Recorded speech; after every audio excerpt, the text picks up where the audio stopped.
창세기 1장 26절에서 28절입니다. 1장 26절에서 28절.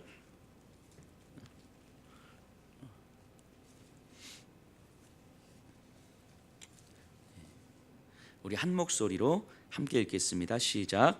하나님이 이르시되 우리의 형상을 따라 우리의 모양대로 우리가 사람을 만들고 그들로 바다의 물고기와 하늘의 새와 죽과 온 땅과 땅에 기는 모든 것을 다스리게 하자 하시고, 하나님이 자기 형상 곧 하나님의 형상대로 사람을 창조하시되 남자와 여자를 창조하시고, 하나님이 그들에게 복을 주시며 하나님이 그들에게 이르시되 생육하고 번성하여 땅에 충만하라, 땅을 정복하라, 바다의 물고기와 하늘의 새와 땅에 움직이는 모든 생물을 다스리라 하시니라.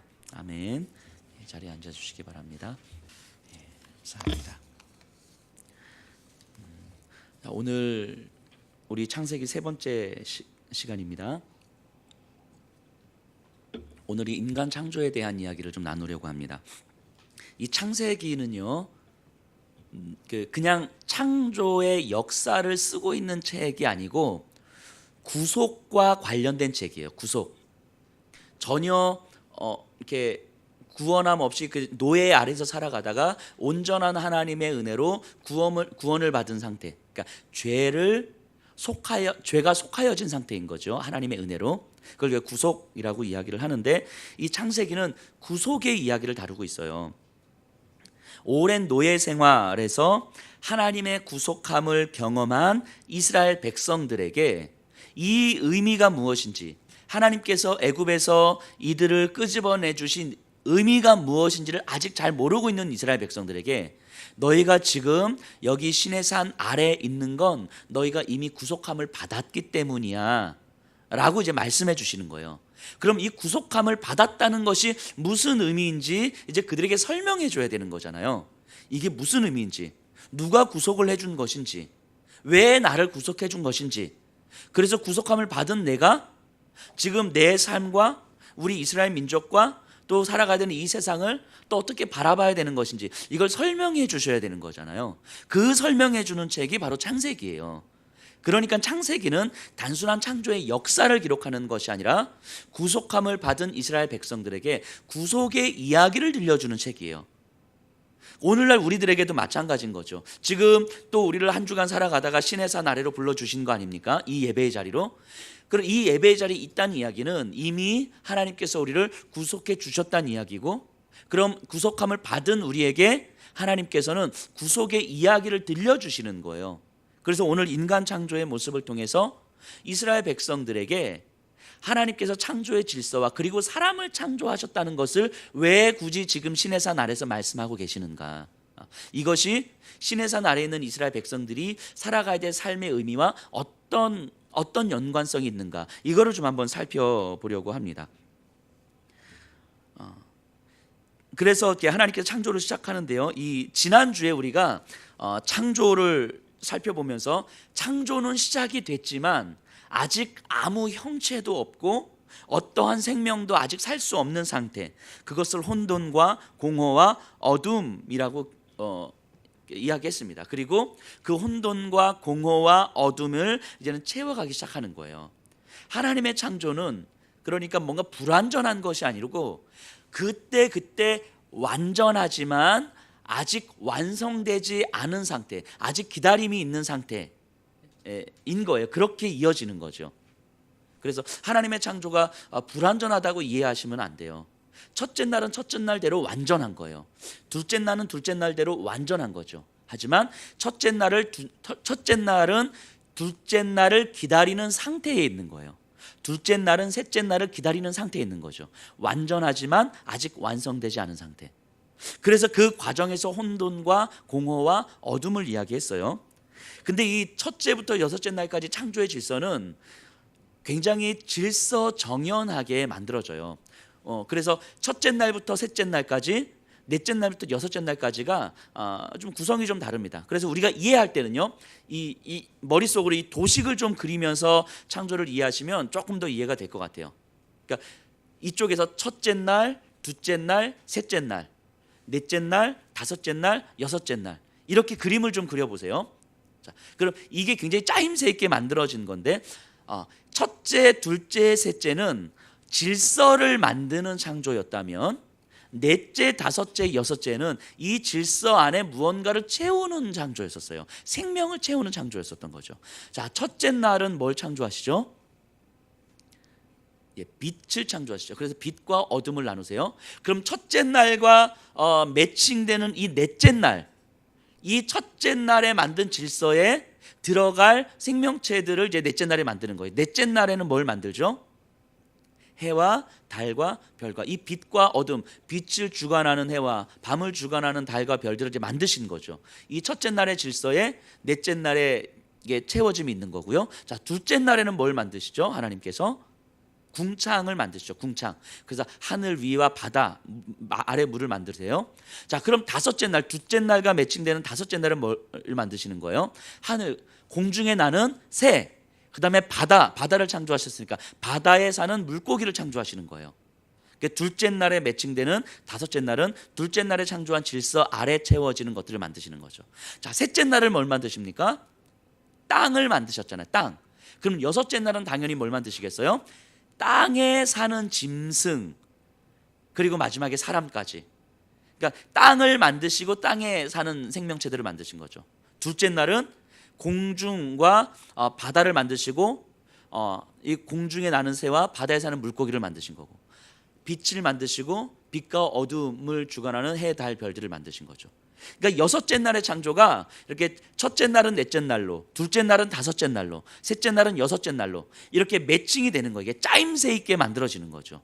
그러니까 창조의 질서가 그냥 무작위로 그냥 만들어진 것이 아니라 혼돈과 공허함 가운데서 질서가 만들어지기 시작하면서 매우 정교한 질서가 짜여지기 시작하는 거예요. 매우 치밀한 계획과 더불어서 각각이 있어야 될 자리가 어디인지, 그곳에서 무엇을 해야 되는지를 만들어 주신 거죠. 이게 창조의 질서였었어요. 창조의 질서는 매우 균형 있고 조화롭고 질서 있는 과정이었던 거예요. 그래서 창조의 질서는 매우 아름다운 질서입니다. 아름다움. 자, 아름다움이라고 이야기할 때 뭘 어떻게 설명합니까? 아름다움. 여기 우리 지영이가 있는데 지영이가 굉장히 아름답잖아요. 마음이. 자, 얼굴도 당연히 아름답죠. 당연히. 굉장히 아름답잖아요. 자, 근데 아름답다라고 했을 때 뭘 보고 아름답다고 이야기하죠? 뭘 보고? 예를 들면 눈이 너무 이뻐요. 코가 너무 이뻐요. 입이 너무 이뻐요. 뭐 이것도 원래는 이런 의미가 아니라 눈, 코, 입이 또 얼굴의 형체가 최상의 조화를 이루고 있는 상태. 이게 아름다움이죠. 아름다움은 최상의 조화를 이루고 있는 상태. 즉 각각이 있어야 될 자리에 있는 상태. 원래 있어야 될 자리에 있는 상태. 이게 아름다움이죠. 아름다움. 그리고 그 있어야 될 자리에서 자신이 해야 될 일을 하는 상태. 그래서 있어야 될 자리에 있고 그 자리에서 해야 될 일을 하는 상태. 이 상태를 아름답다라고 이야기합니다. 그래서 보통 사람한테 아름답다라고 할 때 물론 외모의 아름다움도 분명하게 있지만 그 사람이 아름답다라고 했을 때는 그 사람이 살아가야 될 삶의 자리가 분명한 사람인 거죠. 있어야 될 자리에 있고 그곳에서 해야 될 일을 마땅히 하고 있는 상태. 이걸 아름답다라고 하는 거예요. 창조의 질서는 굉장히 아름다운 상태인 겁니다. 모든 존재가 다 있어야 될 자리에 있고 그리고 있어야 될 자리에서 최상의 조화를 이루고 있고 그곳에서 마땅히 해야 될 일들을 온전히 감당하는 상태가 창조의 질서였었어요. 그리고 그 아름다움의 정점에 누구를 만드시는 거냐면 사람을 만드시는 거예요. 사람. 그렇기 때문에 사람의 창조 자체는 아름다움의 완성이에요. 아름다움의 완성. 그래서 사람은요, 나 혼자, 나의 의미가 아닌 거예요. 질서의 이 아름다움을 완성하는 존재가 바로 사람이에요. 그러니까 사람은요, 이 세상과 완전한 조화를 이루는 상태로 창조된 거예요. 그리고 이 세상을 하나님과 완전한 조화의 상태를 유지해 나가는 것이 마땅한 삶이었었어요. 이게 사람의 창조예요. 그러니까 사람은 개인적으로 그냥 나 하나를 창조하신 게 아니란 얘기예요. 창조 질서 자체가.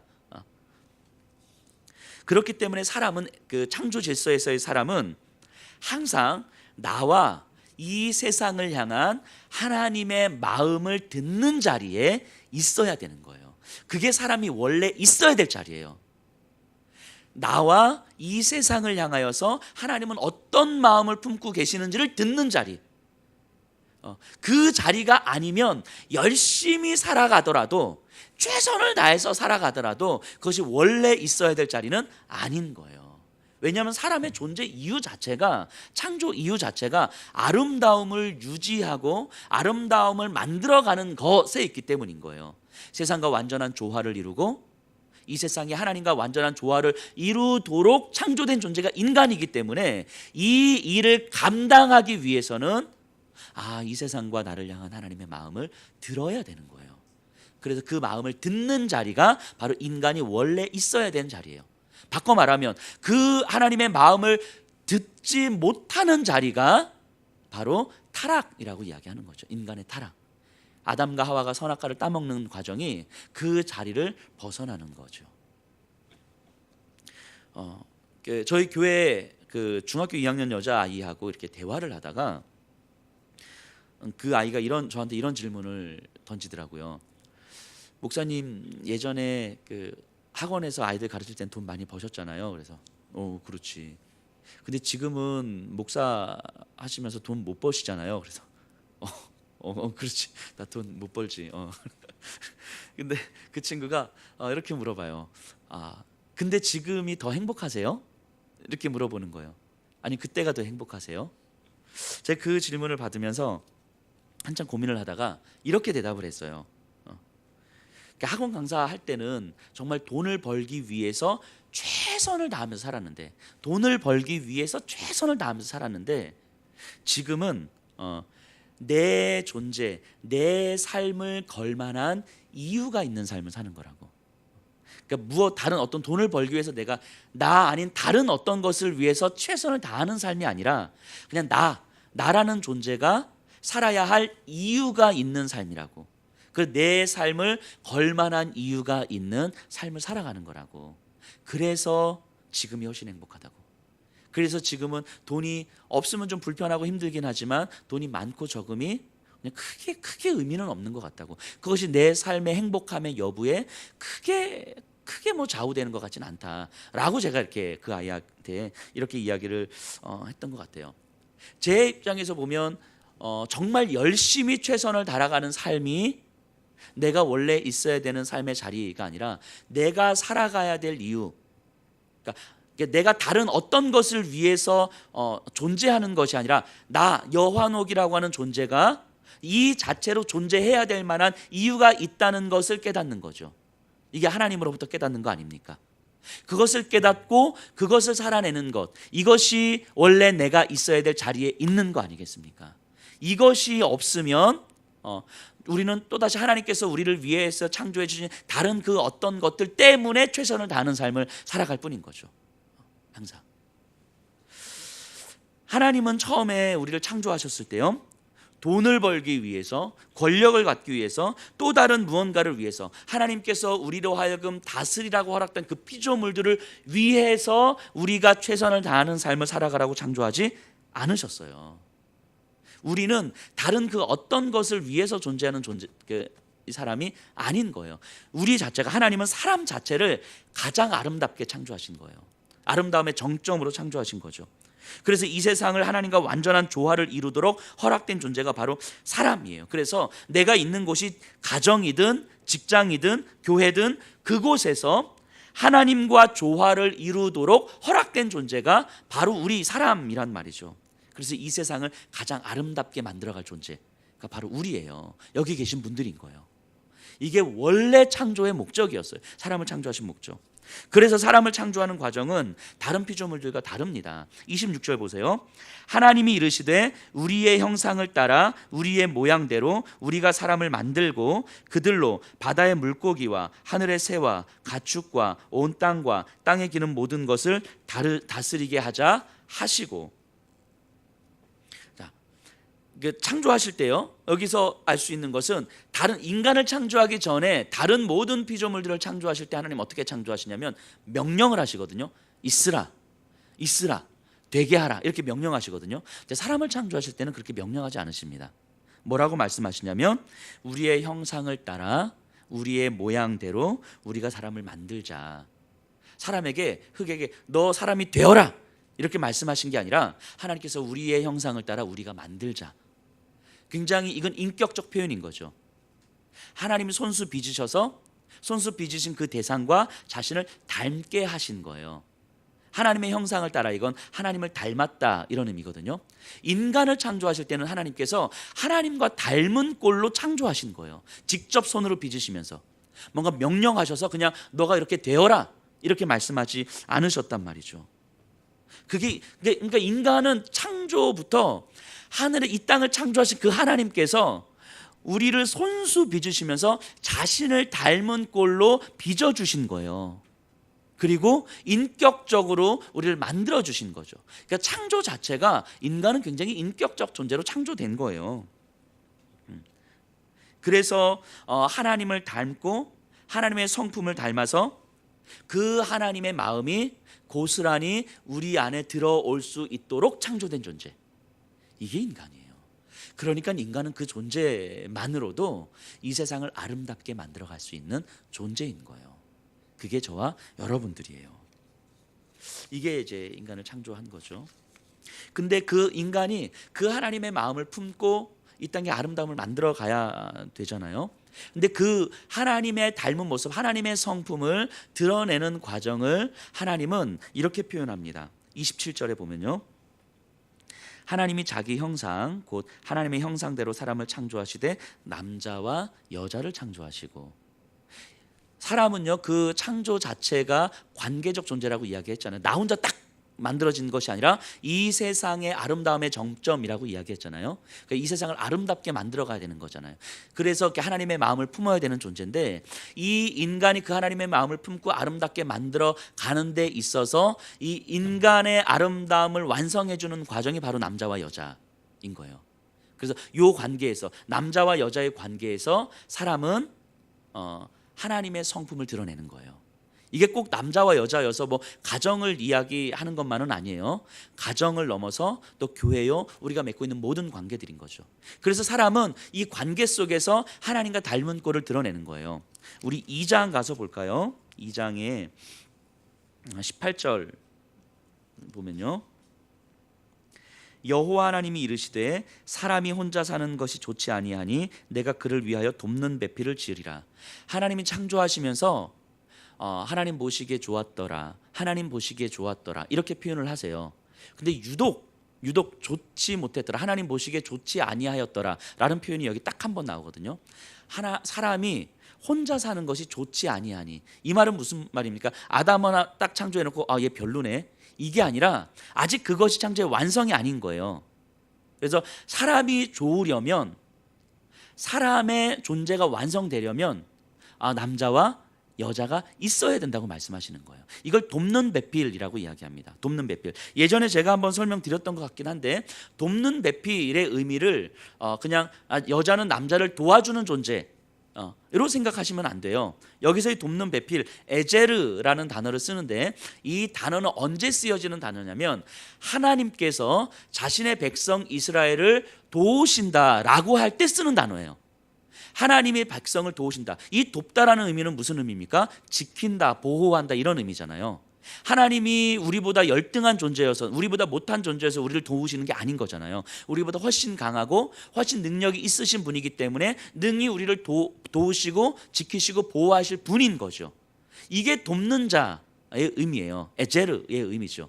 즉 하나님이 사람을 돕는 배필로 허락하셨다는 이야기는 너는 나를 도와줘 이런 의미가 아니라 나를 지키고 보호하는 존재인 거예요.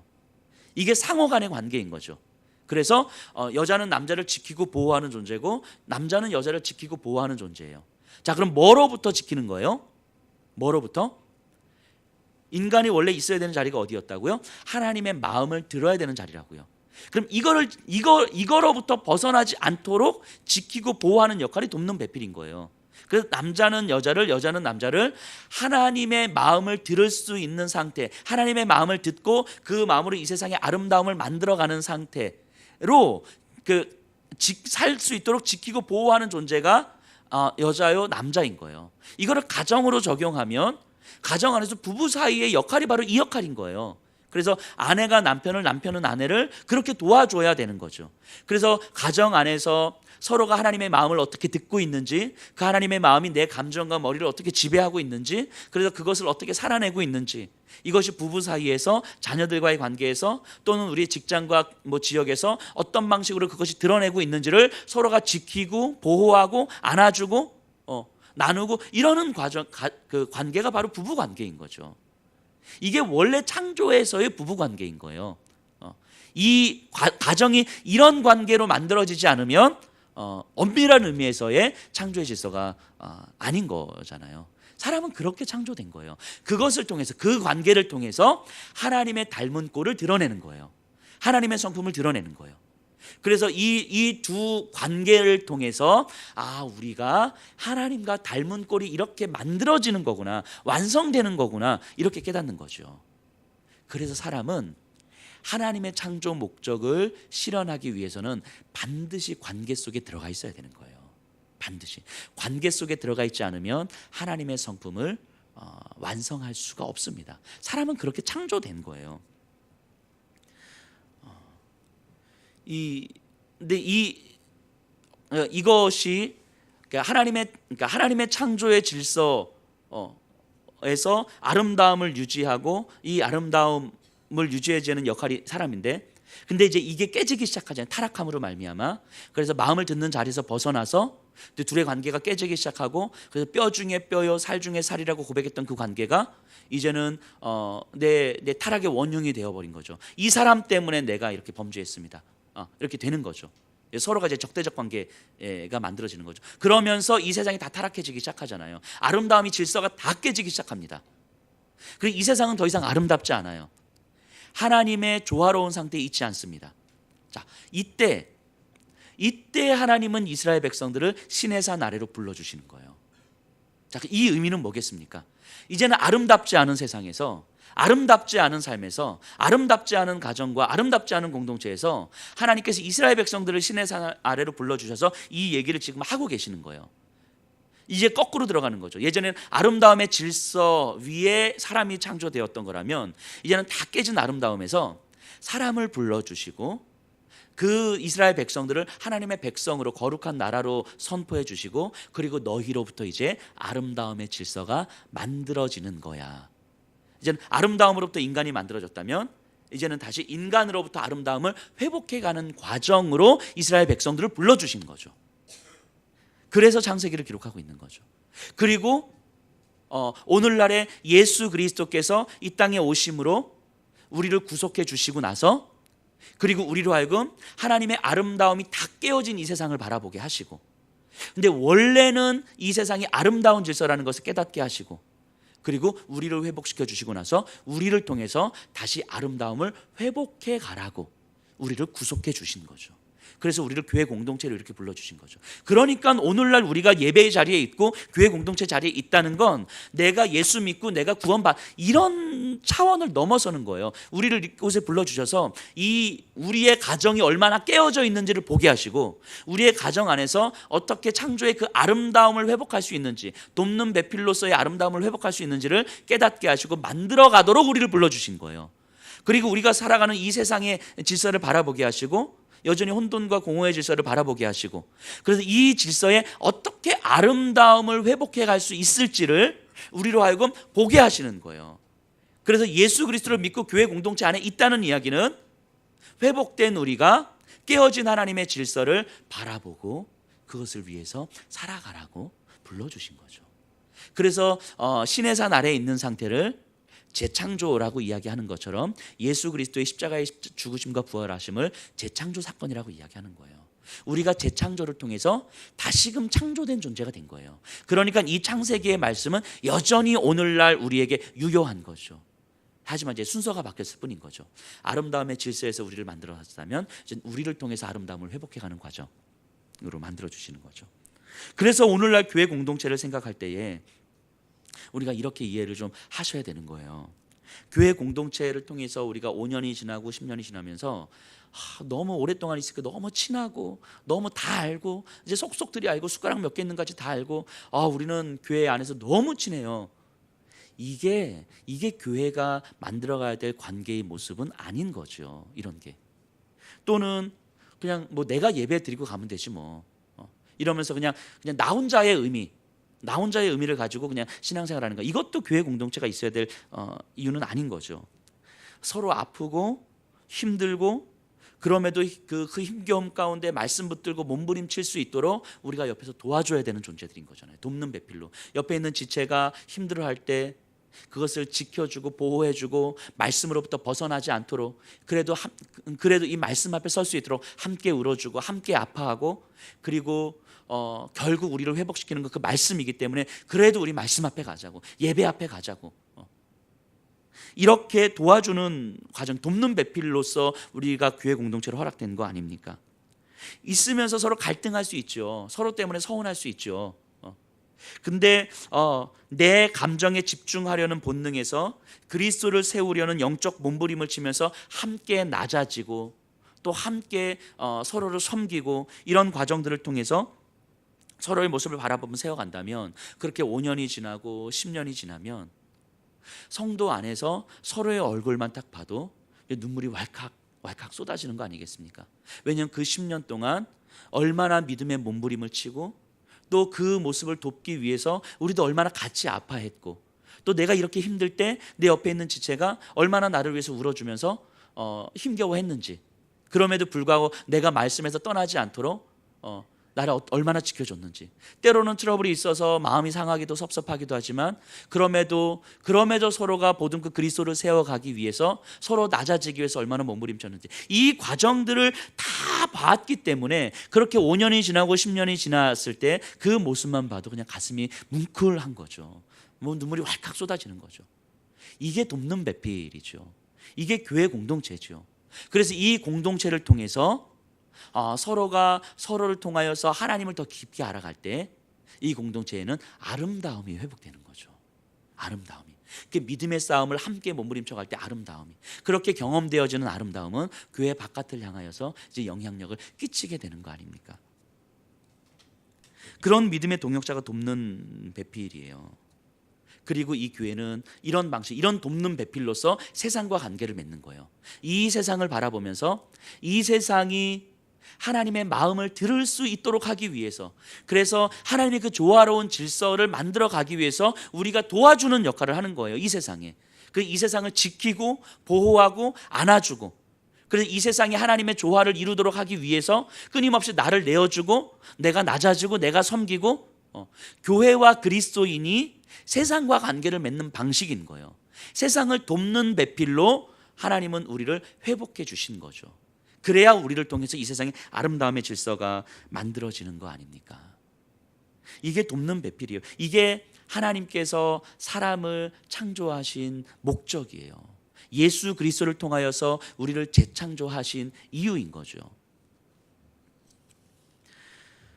뭐 다 아시겠지만 이제 최근 들어서 굉장히 이렇게 마음을 아프게 하는 사건들이 되게 많이 나오잖아요. 뭐 제가 금요 예배 때도 말씀드렸던 것처럼 부산 여중생 사건, 이것뿐만이 아니라 또 뭐 어떤 10대가 뭐 장애인을 협박해서 결국 스스로 목숨을 끊게 하고 뭐 이런 일들, 뭐 친구들이 돈을 빼앗는데 돈을 안 가져오니까 친구한테 장기를 판매하게 하고 이런 일들이 우리들 주변에서 너무너무 많이 자주 일어나는 것 같아요. 물론 언론에 노출되지 않은 이런 일들이 얼마나 많이 있겠습니까?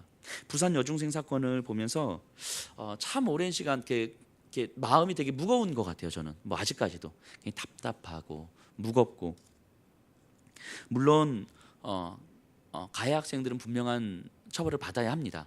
분명한 처벌을 받아야 하고 명확하게 가려내야 되는 건 맞는 것 같아요. 근데 그럼에도 불구하고 이런 생각을 해봅니다. 근데 그러면 끝인가 하는 생각을 하는 거죠. 가해 학생들을 아주 심하게 처벌하면 뭐 학생들도 심하게 처벌해야 된다. 뭐 처벌할 수 있어요. 근데 심하게 처벌하면 그럼 끝입니까? 제2, 제3의 아이들이 또 나오지 않겠어요? 계속해서? 자, 그러면 그때마다 심하게 처벌하고 뭐 그러면 이제 끝인 건가요? 이런 생각을 해봤어요. 과연 누구에게 이 책임을 물을 것인가? 누구에게 이 책임을 정말 물어야 하는가? 그 아이들에게 그냥 책임을 물으면 되는가? 아니면 그 아이들을 잘못 가르친 그 부모들에게 책임을 물으면 되는가? 이 답이 안 나오는 거예요. 분명히 피해 당한 아이는 있고 또 가해 학생들도 있는데 누가 책임을 져야 되는지에 대해서는 솔직히 저는 정말 답하기가 너무 힘든 거예요. 과연 누가 이 상황에 대해서 책임을 져야 하는가? 어쩌다가 이 세상이 이렇게까지 깨어졌는가? 하나님의 그 창조의 아름다움의 질서라고 하는 것이 이제는 눈 씻고 찾아봐도 찾아볼 수 없을 것 같은 이런 질서들이 어떻게 만들어지는가? 이 창세기의 이 내용이 정말 신화처럼 들려질 수밖에 없을 그런 시대를 우리가 지금 살아가고 있잖아요. 이게 내 일이 아니니까, 그냥 우리 자녀 문제가 아니니까 그냥 관심 끄고 그냥 살아가도 되는 겁니까? 좀 마음이 많이 아팠어요. 마음이 많이 아프고, 이 세상에 하나님의 창조의 그 아름다움이라고 하는 것이 어떻게 이렇게 사라져 버릴 수 있을까? 그리고 심지어 이 땅에 교회가 이렇게 많이 있고 그리스도인들이 이렇게 많이 있는데, 그래서 하나님의 창조의 질서를 다시금 기억하는 존재들이고 하나님의 창조의 질서가 얼마나 아름다운지를 믿고 있는 자들이고, 그래서 그 창조의 질서가 회복되어져야 된다는 것을 다 알고 있는 사람들이 이렇게 많은데, 어떻게 갈수록 아름다움은 점점 더 사라져가고 질서는 점점점 깨어져가고 인간의 존재가 아름다움의 정점이기보다는 타락의 정점으로서 계속해서 서가고 있는가? 어떻게 이 세상에서 정말 사람이 아니라 짐승만 바라보게 되는 이런 현실들을 우리가 살아가게 되는가? 교회가 이렇게 많은데, 그리스도인들이 이렇게 많은데, 이런 생각에 좀 많이 답답해했던 것 같아요. 그러면서 다시금 생각하는 건 이 세상의 깨어진 질서가 결국 한두 사람의 문제가 아니라 한두 가정의 문제가 아니라 정말 전체 질서와 전체 구조의 문제라면, 하나님의 창조의 아름다움을 기억하고 창조의 아름다움이 얼마나 풍성하고 얼마나 우리를 정말 행복하게 만들어주는지를 기억하고 믿을 수 있는 그리스도인들이 이에 대한 책임을 져야 되는 거 아니겠는가 하는 거예요. 왜냐하면 창조의 아름다움을 기억하지 못하는 자들, 알지 못하는 자들, 그 풍성함을 알지 못하는 자들은 안 되는 거잖아요. 모르는 거잖아요. 근데 이 질서가 얼마나 아름다운 질서인지, 인간 존재가 얼마나 그 아름다움의 정점으로서 기능해야 되는 것인지를 알고 있는 존재가 그리스도인들이라면 그리스도인들이 책임을 져야 되는 거잖아요. 교회가 책임을 져야 되는 거잖아요.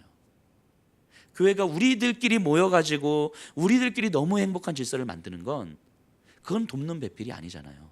창조의 질서가 아니잖아요. 그거는 교회가, 그리스도인들이 깨어진 하나님의 질서를 바라보면서 정말 마음 아파해야 되잖아요. 우리가 이 땅에 우리 다음 세대들을 사랑한다 하면서 자신의 것을 다 내어줄 만큼 사랑하지 못하는 게 현실인 거고요. 다음 세대들을 바라보면서 아프다 하지만 내 가슴을 찢을 만큼 아파하지 못하는 게 우리의 현실인 거고요. 우리 다음 세대들이 꿈을 꿔야 되겠는데, 비전을 품고 살아가야 되겠는데, 그래서 우리 아이들로 하여금 비전을 품을 수 있도록 하기 위해서 정말 가슴 찢으면서 하나님 앞에 통곡하면서 매달리면서 간구하지 못하는 게 우리의 현실인 거잖아요. 교회조차도 그리스도인들조차도 이 시대와 이 다음 세대들을 바라보면서 가슴을 찢지 못하고 아파하지 못하고 자신을 내어줄 만큼 사랑하지 못하면 사실 이 세상의 아름다움이 회복되어지는 건 불가능한 거 아닙니까? 교회가 그것을 감당하지 못하면, 그리스도인들이 그것을 감당하지 못하면 그건 안 되는 거잖아요. 이것이 우리들에게 허락된 이 세상이에요. 그리고 우리들에게 들려주시는 창세기의 이야기인 거예요. 인간 창조의 이야기인 거예요. 우리가 살아가는 현실을 좀 바라보라고. 학생들이 어떻게 끔찍한 일을 저지르고 있는지, 왜 저런 아이들이 이렇게 점점 더 많아져만 가고 있는지 한번 좀 바라보라고. 우리가 사는 세상을 좀 바라보라고. 그 세상을 바라보면서 너희들이 마음이 아프지 않냐고. 그 세상을 아름다움으로 회복하기 위해서 살아가야 될 존재가 오히려 그 세상의 질서에 영향을 받아서 내 삶도 깨어지고 우리의 가정도 깨어지고, 아름다움이 내 삶 속에서 어떠한 것인지 도저히 소망도 할 수 없고 꿈도 꿀 수 없는 그런 삶을 살아가는 것이 우리 그리스도인들의 현실이 아니냐고 하나님은 창세기를 통해서 우리에게 말씀하시는 거잖아요. 창세기를 듣고 있는 우리가, 시내산 아래에 있는 백성들이 하나님 앞에서 이 마음을 깨달아야 되는 거잖아요. 우리가 지금 어떻게 서 있는지 좀 보라고. 그러면서 교회에서 이것 때문에 행복하고 저것 때문에 행복하고 말하고 있는 우리들의 모습이 너무너무 마음 아픈 현실 아니냐고. 이 땅의 청소년들이 그렇게 신음하면서 죽어가고 있는데 몸과 마음에 병이 들어가지고 아무에게도 이야기할 데가 없어서 자신의 마음을 열지 못해서 마음에 병이 들어서 이제는 어느 순간 자기 스스로 컨트롤할 수 없는 그런 상황이 되어서 도저히 어찌할 수 없는 상황으로 내몰려가는 아이들이 이렇게 많은데 우리가 교회 안에서 행복해요. 얼마나 마음 아픈 현실이에요 이게. 교회가요, 그리스도인들이 이러면 안 되는 거잖아요. 우리가 많은 걸 하지 못해도요, 많은 돈으로 아이들을 살리지 못해도요, 적어도 우리가 이 세상을 바라보는 눈은 있어야 되는 거잖아요. 아파하는 자들을 바라보면서 우리가 같이 아파할 수는 있어야 되는 거잖아요. 사랑을 받지 못해서 사랑에 굶주려서 너무너무 힘들어하는 아이들을 바라보면서 우리가 내 것을 내어주면서 사랑을 할 수 있어야 되는 거잖아요. 우리가 그거 하라고 예수 그리스도께서 우리를 구속해 주신 거 아닙니까? 그거 하라고. 이게 하나님께서 사람을 창조하신 이유예요. 이게 우리가 이 창세기의 말씀을 다시 들었으면 좋겠습니다.